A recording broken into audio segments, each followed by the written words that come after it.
Millised on vabakogudused Eestis ja milline on nende ajalugu ning tänapäev? Neile küsimustele otsime vastust loengus Vabakogudused Eestis. Mina olen kirikuloolane Priit Rohtmets. Kõigepealt tasubki paika panna, kes siis on Eestis tegutsevad vabakogudused.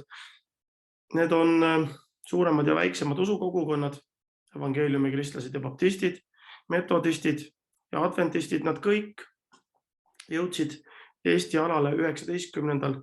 ja 20. sajandil, mis tähendab, et nad on võrdlemisi noored usuliikumised. Nende põhimõtete hulka kuulub juba nende tegevuse algusest alates lihtsate usuliste praktikate tähtsustamine, nagu palvetamine, piibli lugemine ja ka vahetu osadus teiste kristlastega koguduses, mille poolest nad siis teistest varasematest ja vanematest kiriklikest osaduskondadest eristuvad. No kõigepealt selle poolest, et nad rõhutavad individuaalselt iga inimese usulist arengut, isiklikku usu veendumust, usku pöördumist ja ka patukahetsust. See tähendab, et inimene tunnistab oma usku ja sellele järgneb usu ristimine. See on erinev praktika võrreldes Luteri ja õigeusu kirikuga, kus ristiti ju ajal, mil vabakogudused Eestisse 19. ja 20. sajandil jõudsid, ka lapsi. Vabakogudused seevastu toetusid pöördumiskogemusele, oma usu tunnistamisele ja täiskasvanute usu ristimisele. See tähendab, et lapsi reeglina vabakogudused ei risti. Tõsi, siin on ka üksikuid erandeid, aga reeglina vabakogudused lapsi ei risti. Seejuures viidatakse siis algkristlikule praktikale, mis siis laste ristimist ei tunnistanud.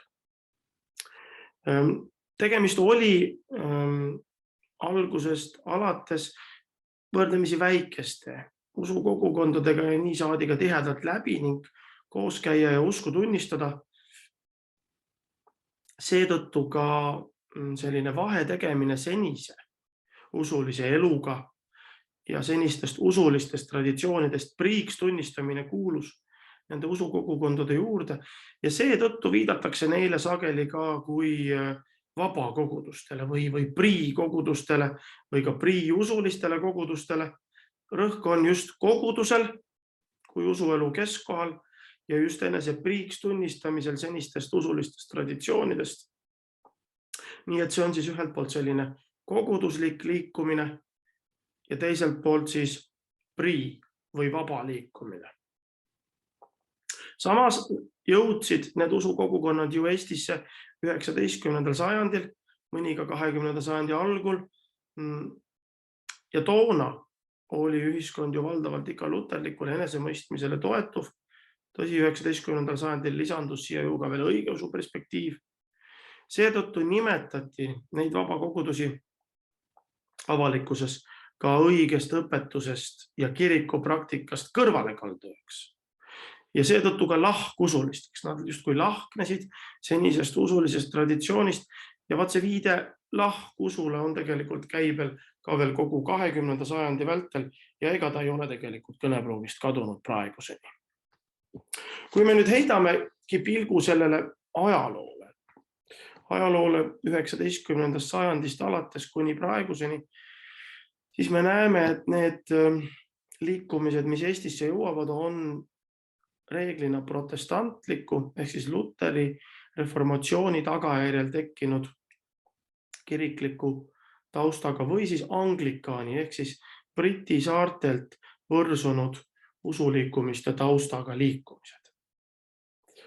Ajalugu viib meid kõigepealt 1860. ja 70. aastatesse, kui Eesti usuelu koges sellist uut ärkamist, usulist ärkamist ja selle raames jõudsid 1870. aastatel Lääne-Eesti saartele kõigepealt Rootsi missionärid Lars Österblom ja Ture Emanuel Thoré. Ja nemad hakkasid siis usku kuulutama ja see nende töö tulemusena toimunud ärkamine, selline uue usuelu elamine on ajalukku läinud Läänemaa ärkamise nime all.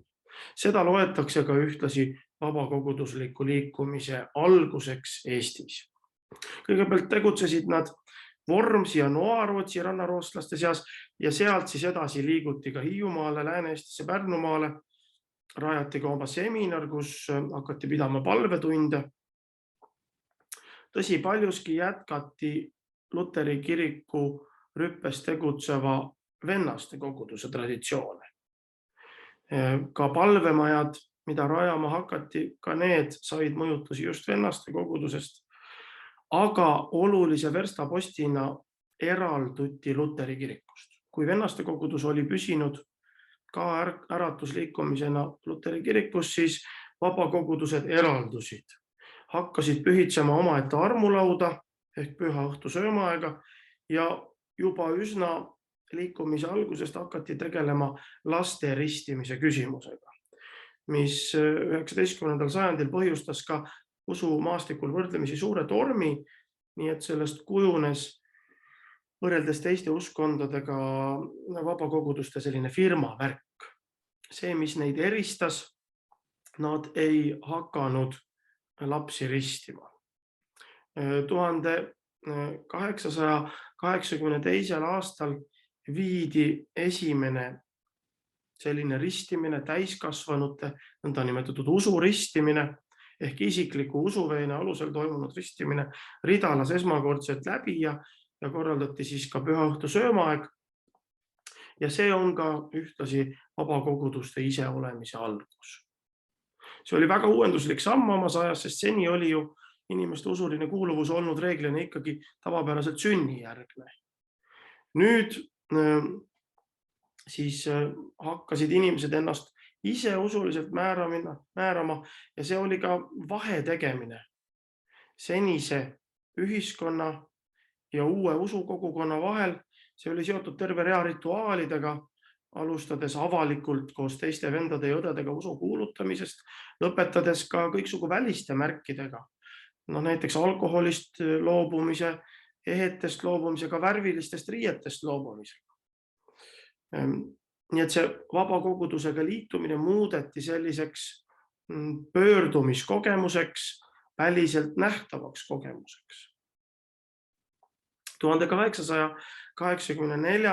aastal toimus Läänemaal Ungru jões teine selle vabakogudusliku liikumise tiiva, teise tiiva baptistide ristimine ja sealt saab siis alguse Haapsalu koguduse baptistlik liikumine. Nimelt juba 1880. aastate algul see vabakoguduslik liikumine jagunebki kaheks. Kõigepealt ühelt poolt on siis selline radikaalsem tiib, mille moodustavad priilased ehk hüppajad, kes pidasid tähtsaks emotsionaalset ja ekstaatilist usukogemust ja nemad tuginevad siis just sellele Läänemaa ärkamisele. Teiselt poolt on siis baptistid, kes moodustavad mõõdukama suuna. 1879. aastal Venemaa Saksa baptistide liit saab keisri ukaasiga tegutsemisloa ja Peterburist siis jõuab sealse baptistikoguduse jutlustaja Adam Reinhold Schive peagi ka Eestisse ja asub siis tööle just nimelt peagi Haapsalus ja sealt siis saab alguse nii-öelda mõõdukam tiib ehk siis baptistide tiib. 1897. aastal luuakse ka Eesti baptistikoguduste ühendus ja see võetakse siis 1900. aastal Venemaa Saksa baptisti liidu liikmeks. Eesti esimese baptisti koguduse iseseisvumise järel 1894. aastal on Eestis umbes 400 baptisti. 1900. aastaks ehk siis 6 aastat hiljem, kui liikumises on juba 8 kogudust, on liikmeid juba üle 1400. Priilaste arvu seevastu on natuke raskem kindlaks määrata, sest nad ei pidanud koguduste protokollimist ja liikmete nimekirjade koostamist tükk aega oluliseks, kandsid edasi sellist Läänemaa ärkamise vaimu, sellist elavat usku. Hinnanguliselt on neid 1888. aastaks umbes kuskil 300. Ja kui nemad olid 1890. aastani vabakogudusliku liikumise esirinnas, siis seejärel võtab see mõõdukam ehk baptistide tiib siis liikumise juhtimise enda kanda. Siin te näete nüüd siis pildil 25 aasta möödumist piibli ristimisest, eks ole, see on see nii-öelda usu ristimine ehk siis vabakogudusliku liikumise algusest, see on siis 20. sajandi algul tehtud pilt kogudusest, selline koguduse ühispilt. 19. sajandi lõpul jõuab Eestisse ka adventliikumine. 1897. aastal toimub Tallinnas esimene adventistide ristimine. Seesama liikumine ongi tegelikult pärit 19. sajandist Ameerika Ühendriikidest ja kantud Kristuse teise tulemise ehk lõpuaja või Jumala riigi saabumise ootusest. Oluline on siin silmas pidada seda, et juhindutakse siis pühakirjast, pühakirja prohvetlikest osadest, mis kuulutavad maailma ajaloo sündmusi ette ja nii nähakse siis ka ette sellist maailma kulminatsiooni, lõpuaega.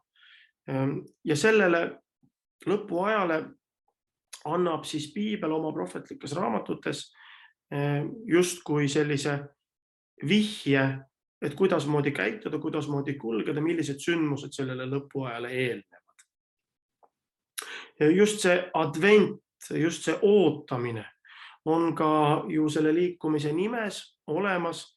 See viitab just nimelt siis Kristuse ootusele ja tagasituleku lähedusele, aga adventliikumisel on ka veel teine pool, on siis 7. päeva adventistid. See 7. päev või 7. päeva adventistide vihje tähendab siin seda, et liikumine tähistab 7. nädalapäeva ehk hingamispäeva laupäeval. Sest arvatakse, et see on kooskõlas algkristliku korraga, et see 7. päev oli just nimelt siis praegusel juhul laupäevasel päeval. Esimene adventistide ristimine toimub, nagu öeldud, 1897. aastal. See liikumine tasapisi kasvab, saab suurema haarde 1905. aasta järel ja registreerib ennast siis juba 1917. aastal. 1905. aastast hakkab ilmuma ka kuukiri Sioni vahimees. 1905. aasta on üldse oluline murdepunkt. 1905. aastal toimub Venemaal suur revolutsioon ja selle käigus usulisi piiranguid leevendatakse ja see annab tegelikult tõuke kõigepealt seniste vabakoguduste levikuks ja uute vabakoguduste tekkeks. Nii et 1905. aasta revolutsiooni järel vabakoguduste read täienevad veelgi, nii näiteks lisanduvad evangeeliumi kristlased, kes alustavad tööd Tallinnas ja sealt levib siis nende liikumine muudesse Eesti paikadesse. See on linnaliikumine, linnausuline liikumine, kui varasemad liikumised on olnud rohkem maal, siis siin me näeme, et tõesti tegutsetakse ka linnades, mis on märk sellest, et linnas elavate tööliste side, just töölisrahva side maaühiskonnaga on vähenenud. Sellega seoses on ka Luteri kiriku mõju kahanenud ja pöördutakse siis just nimelt uute usuliikumiste poole. Evangeeliumi kristlased jõuavad esimese koguduse registreerimiseni 1910. aastal. Esialgu kaalutakse teise uue usuliikumise metodistidega koos tegutsemist, aga asutakse siiski omaette tegutsema. Oma palvemaja Tallinnas avatakse 1913. aastal ja see kuulus tegelikult ühele jõukale eraisikule Eduard Lilienthalile ja just Lilienthali palvemajana seda ka tunti ja see tegutses siis järgnevatel aastatel just evangeeliumi kristlaste palvemaja. Ehkki evangeeliumi kristlaste põhimõtetes kajastub seesama vabakoguduslik vaimulaad, on nemad just selles samas laste ristimise küsimuses ja ka armulava käsitluses natukene paindlikumad. See tähendab seda, et nad juhinduvad või peavad oluliseks küll ka täiskasvanute usuristimist, aga nad jätavad selle asja igaühe enda otsustada. Vanemad võivad ristada ka oma lapsi, samas tähtsustatakse pöördumiskogemust ja oma usu tunnistamist. 1920. aastate algul tekib selle tõttu evangeeliumi kristlaste seas ka üks lõhe ja selle tulemusena asutakse tasapisi laste ristimisest eemalduma ja asutakse siis sama jalga kõndima baptistide ja priilastega, kes ka laste ristimisest on loonud. Ja samamoodi tekib 1907. aasta järel Eestis metodistide usuliikumine, seegi liikumine jõuab Eestisse nii nagu baptistide liikumine ja ka adventistide liikumine siis revolutsiooni tuules.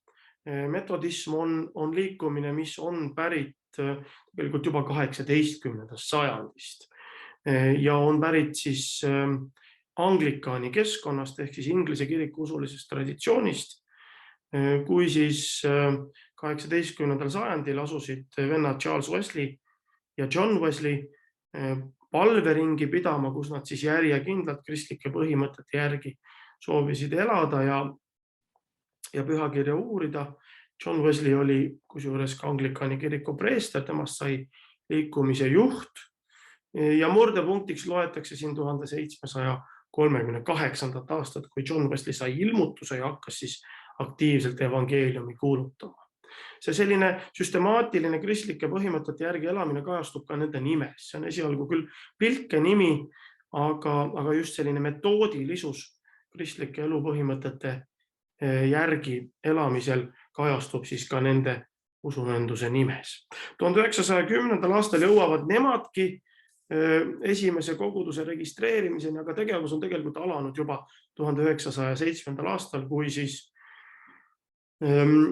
jõuavad Eestisse Peterburist seal kolportööri ehk siis piiblite jagajana töötanud Vassili Täht, eestlane, kes siis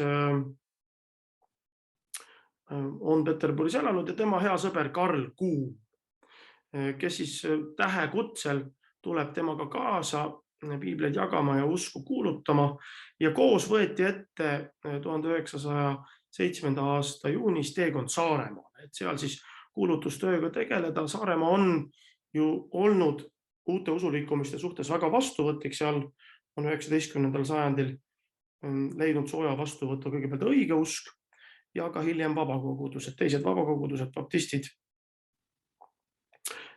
Ja seal kinnitavad siis kanda ka metodistid.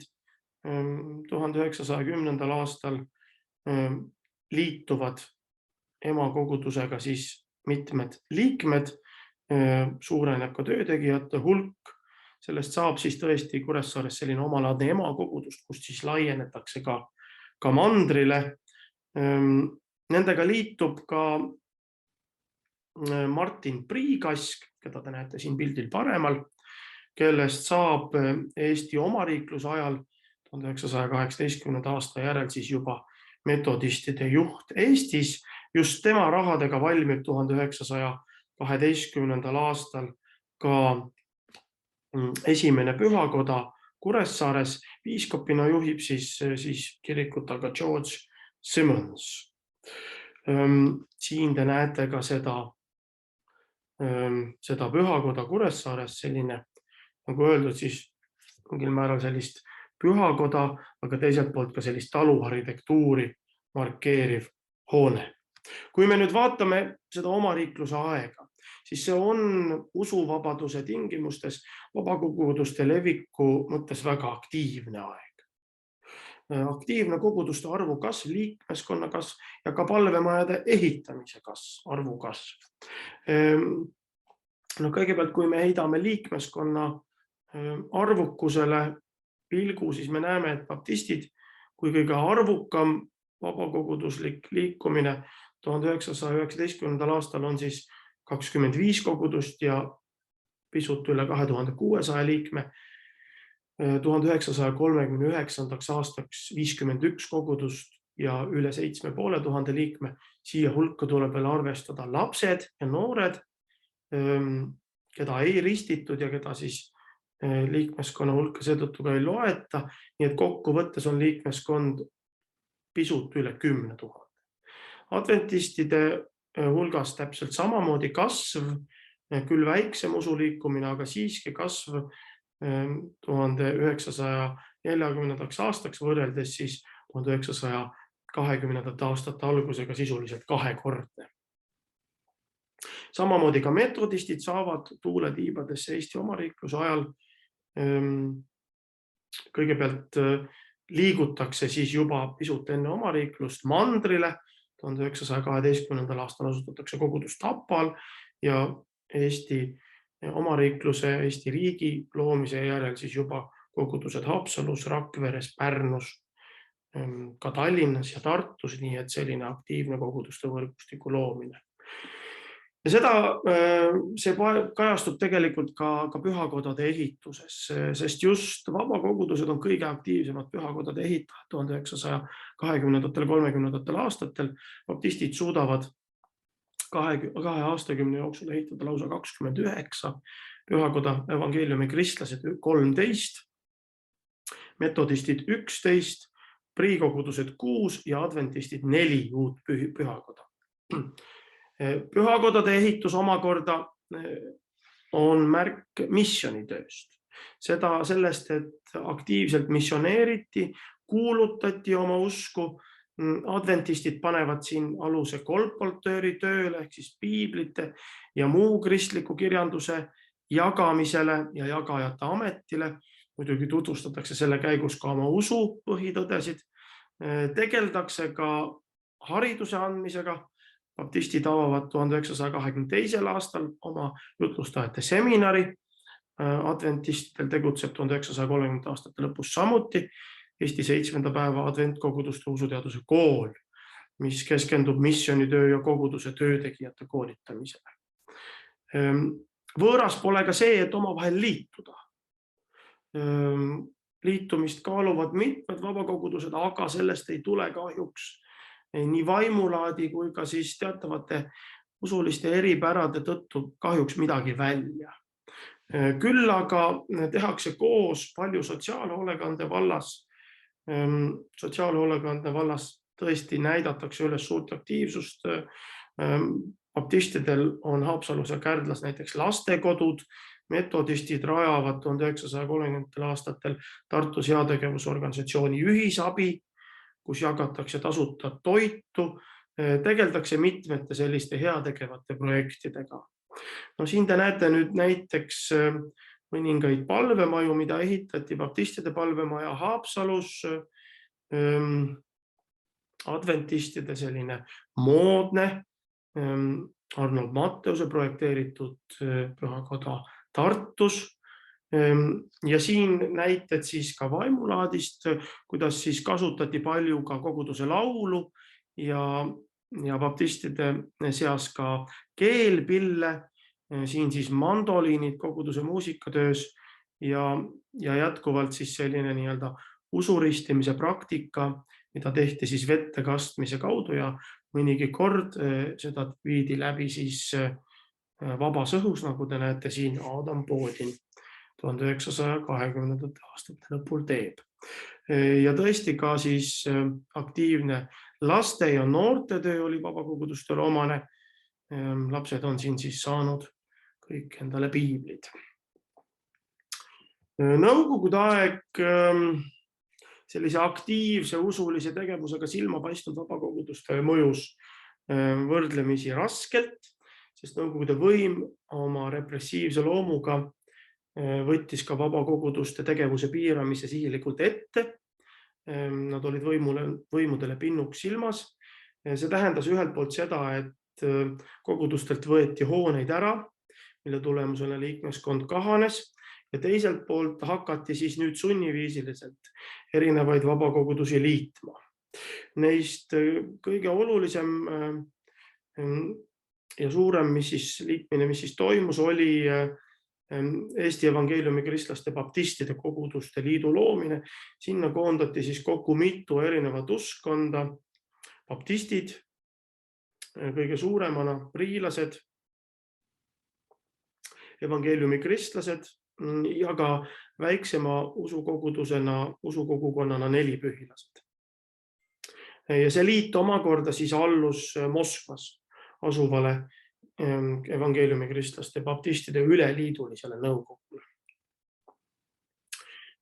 Sellele vaatamata selle liidu liikmeskond järjepidevalt kahanes, ehkki 1960. aastateks saavutati ka teatav stabiilsus. Suurima osa sellest, nagu öeldud, moodustasid siis baptistid. 1945. aastal, kui liitumine toimus, üle 6000 liikme olid baptistid, evangeeliumi kristlasi oli ligi 1500, nelipühilasi natukene alla 1000 ja priilasi samuti ligi 1500. Kui me vaatame nüüd teisi vabakogudusi, siis adventistide jaoks kujunes nõukogude ajal probleemiks nende hingamispäeva tähistamine laupäevasel päeval, sest laupäev oli mitmetes ettevõtetes, töökollektiivides tööpäev, samuti oli see ka koolides koolipäev. Nemad aga soovisid siis seda hingamispäevana tähistada ja see põhjustas mõnelgi pool probleeme. Adventistide jaoks oli probleemiks ka üleliidulise adventistide liidu sulgemine, mis mõjutas ka Eestis tegevust, nii et 1960. aastatel ka Eestis tegutsev adventistide liit suleti ja kogudustel tuli sisuliselt poolillegaalsetena tegutseda. See järgnes 1950. aastate sellisele väikesele tõusule, kui adventistid suutsid koguduste liikmete abil ehitada mitmeid uusi pühakodasid, mis kuulusid eraisikutele. Aga niipea kui selgus, et need tegutsevad siiski pühakodadena, koguduste hoonetena, võeti nad kogudustelt ära. Mõnelgi juhul küll õnnestus kogudustel tegevust neis jätkata, aga nad olid siiski enam mitte eraisikutele kuuluvad, vaid siis juba kohaliku omavalitsuse bilanssi võetud. Ka metodistid paistsid silma, nii nagu adventistid oma pühakodade ehitusega, siis metodistid sellega, et nad suutsid omaette tegutsema jätta. Sest erinevalt Lätist ja Leedust ja kogu ülejäänud Nõukogude Liidus said nad omaette organisatsioonina tegevust jätkata. Tõsi, ka nendega tehti katseid neid liita. Nii nagu teiste usulikumiste puhul, ka nende puhul vähenes nii nende koguduste arv kui ka nende liikmeskonna arv. Nii et kui 1940. aastal oli neil 21 kogudust, siis sõja järel ainult 12 kogudust. Ja metodistid oli linna liikumine, nii et ainult 15% metodistidest elas maal. Mida veel praktiseeriti, oli see, et koliti erinevaid uskondi ühe katuse alla.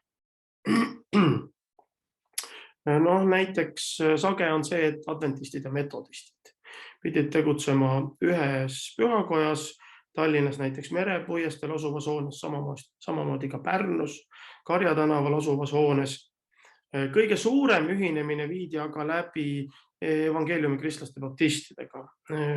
Selline kõige suurem sulatuspott oli vabakoguduste jaoks varem Saksa Luteri kogudusena tegutsenud Tallinna Oleviste kirik Tallinna vanalinnas, kuhu koondati 1950. aastal koguni 8 Tallinnas tegutsevat vabakogudust. Siin paremal pildil te näetegi nende evangeeliumi kristlaste baptistide juhte istumas nii-öelda siis koos.